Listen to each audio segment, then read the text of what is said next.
Hello friends, welcome back to our channel. இன்றைக்கி நம்ம சேனலில் ஒரு ஹெல்த்தியான அடை அண்டு தோசை எப்படி பண்ணுறதுன்னு பார்க்க போகிறோம். இது சளி, இருமல், நுரையீரல், சுவாச கோளாறு உள்ளவங்க கூட எடுத்துகிட்டு வரலாம். ரொம்பவே நல்லது. அதோடு இதில் ஏகப்பட்ட நன்மைகளும் இருக்குது. இன்றைக்கி நம்ம சேனலில் தூதுவளை ரொட்டி எப்படி பண்ணுறதுன்னு பார்க்க போகிறோம். அதுலேயும் தோசையும் எப்படி பண்ணுறதுன்னு பார்க்க போகிறோம். வாங்க பார்க்கலாம். காப்படி உலக்கில் கும்மலா புழுங்கல் அரிசி எடுத்து நல்லா கழுவிட்டு 6 மணி நேரம் ஊற வச்சு எடுத்துக்கலாம்.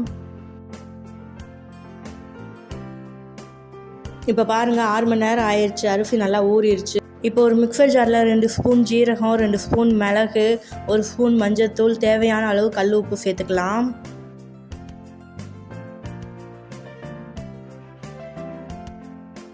அது கூடவே தூதுவளை இலையை மட்டும் எடுத்து நல்லா க்ளீன் பண்ணிவிட்டு அதையும் சேர்த்துக்கலாம். ஊற வச்சுருந்த அரிசியும் எடுத்து தண்ணி இல்லாமல் மிக்சியில் சேர்த்துக்கலாம்.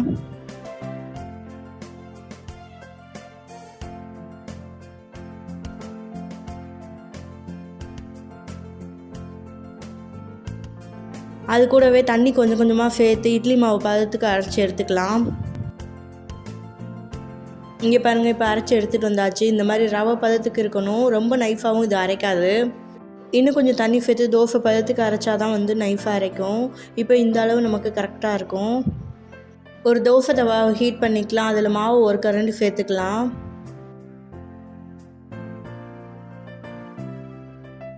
கையிலே இந்த மாதிரி ஸ்ப்ரெட் பண்ணி விடலாம். அடை அளவு மொத்தமாக இருந்தால் போதும். ரொம்ப மெலிஃபாகவும் இருக்கக்கூடாது, ரொம்ப கனமாகவும் இருக்கக்கூடாது. தட்டு நல்லா வரலைன்னா கொஞ்சோண்டு எண்ணெய் சேர்த்து நல்லா தட்டிக்கலாம்.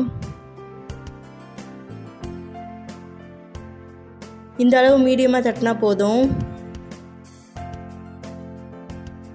இப்போ நல்லெண்ணெய் 1 ஸ்பூன் சேர்த்துக்கலாம். நல்லெண்ணெய் தான் கண்டிப்பாக சேர்க்கணும்.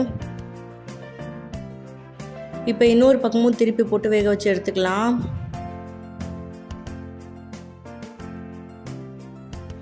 அடுப்பை மீடியம் ஃப்ளேம்லேயே வச்சு வேக வச்சு எடுத்துக்கலாம். அப்போ தான் உள்ளுக்குள்ளேயே நல்லா வேகும், இல்லைன்னா மாவாக இருக்கும். 2 பக்கமும் திருப்பி போட்டு நல்லா மொறுன்னு வேக வச்சு எடுத்துக்கலாம். இப்போ பாருங்கள், வெந்துருச்சு. நல்லா மொறுன்னு நல்லா வந்திருக்கு. இதே தோசை எப்படி பண்ணுறதுன்னு பார்க்கலாம். நம்ம எடுத்து வச்சுருந்த மாவுலேயே கொஞ்சமாக தண்ணி கலந்து, தோசை மாவு பதத்துக்கு தண்ணி கலந்து தோசை ஊற்றிக்கலாம். இதுலேயே இப்போ 1 ஸ்பூன் நல்லெண்ணெய் சேர்த்துக்கலாம்.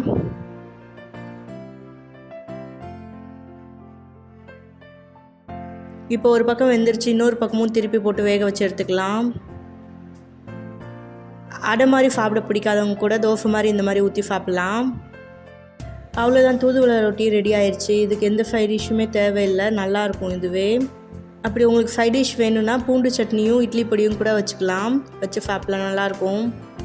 சளி இருமல் உள்ள சின்ன குழந்தைங்களும் பெரியவங்களும் 2 ரொட்டி சாப்பிட்டிங்கன்னா உடனே க்யூர் ஆயிரும்.